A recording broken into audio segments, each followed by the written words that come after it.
ग्रहनक्षत्रयोगिनी राशिरूपिणीं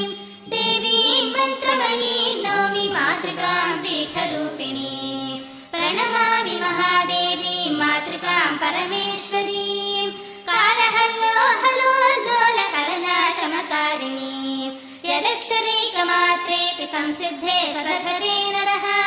रक्षिताक्षेन्दुकन्दर्पशङ्करानलविष्णुभिः यदक्षरशशिज्योत्स्ना मण्डितं भुवनत्रयं वन्दे सर्वेश्वरीं देवीं महाश्रीसिद्धमातृकां यदक्षरमहासूत्रप्रोतमेतज्जगत्त्रयं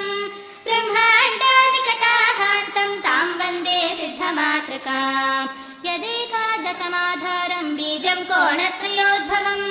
ब्रह्माण्डादिकटाहान्तं जगदद्यापि दृश्यते।